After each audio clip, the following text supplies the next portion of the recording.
The outcome of Donald Trump's second impeachment trial was never in doubt. In the end, he had more than enough allies in the U.S. Senate to ensure allegations against him would be thrown out. I don't grapple with anybody. We finished the grappling in that room and we slammed them down on the mat and won this case.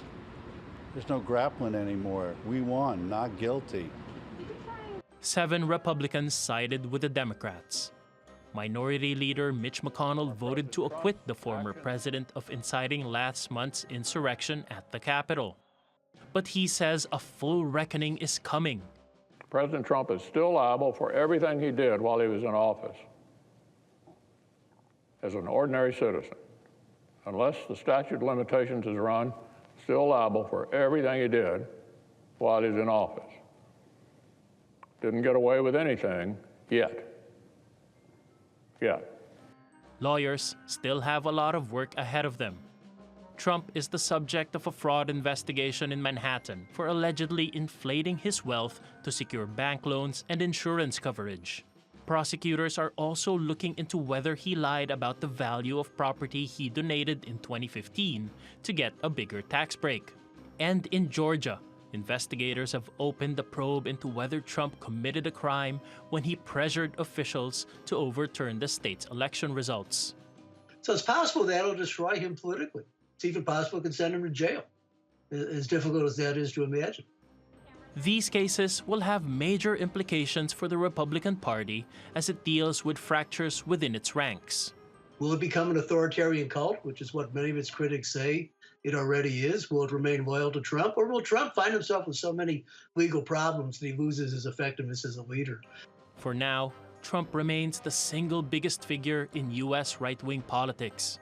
Opinion polls suggest nearly half of Republican voters want him to remain the party's leader. Paolo Montecillo, TRT World.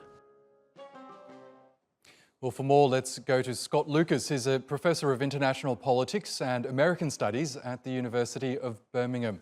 Welcome to the program, Scott. Let's first reflect briefly on the fact that Donald Trump was acquitted in an impeachment trial for a second time. There was an expectation that it might have gone the other way, given those compelling scenes of the Capitol riots that we saw replayed during those proceedings. Why didn't it? Why was he acquitted, do you think? Oh, Mitch McConnell. Once the Senate's leading Republican signaled that he would acquit Trump on a technicality, just simply that he would say you cannot try a former president, then the rest of the Republican Party was whipped into supporting him for acquittal. But despite that, remember that 7 Republicans defied their leadership, still voted for conviction. That's the largest number of members of a president's parties to vote for conviction in an impeachment trial in U.S. history. So that's the first warning sign for Trump. The second is that after McConnell voted to acquit Trump on a technicality, as you heard in that clip, he said in effect that Trump did incite the attack on the Capitol, and he effectively called on the courts to prosecute Trump. In other words, we can't deal with Trump in Congress, but you can try him on criminal charges. In other words, as soon as Donald Trump was acquitted, the war within the Republican Party between the establishment and the Trumpists began. That's right. Can I ask you more about that? Because after, as you said, Mitch McConnell ominously voted against acquittal, he did, against convicting, I should say.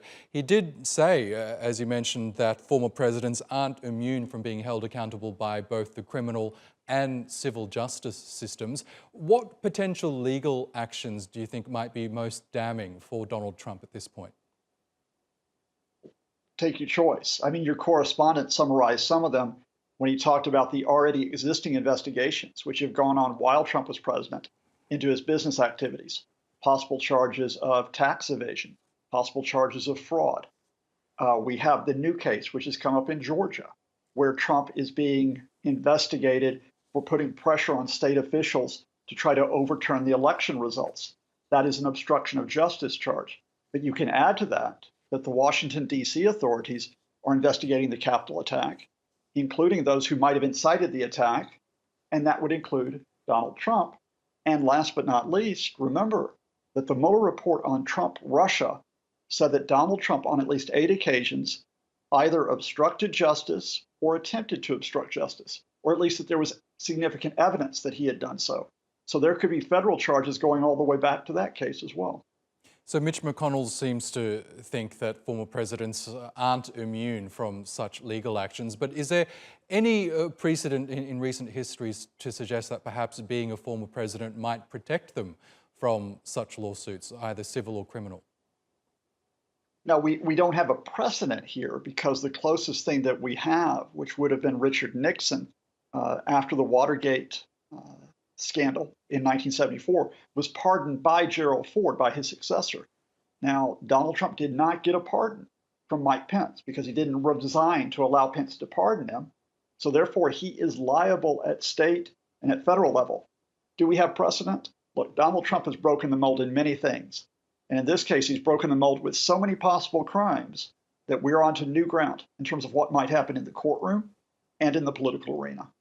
There was also some hope or expectation that the second impeachment trial would work to actually bar him from seeking the presidency down the future. It seems that, as we heard in that report, that he still enjoys a lot of support among some aspects of that Republican base. Do you expect that we'll see another President Donald Trump in the near future?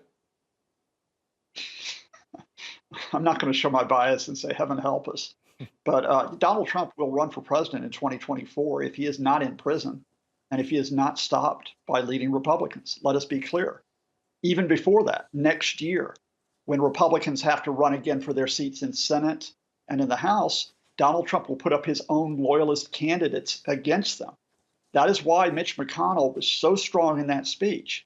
He didn't choose to try to stop Trump by voting for conviction, but now he has to stop Trump by hoping that the courts protect him or by trying to rally the Republican Party against the Trumpists. Get ready. This is not over yet. Donald Trump is going to continue to try to rip apart the American system and indeed his own supposed party for months to come. Watch this space. Professor Scott Lucas, we'll have to leave it there, but thank you again for joining us on the program.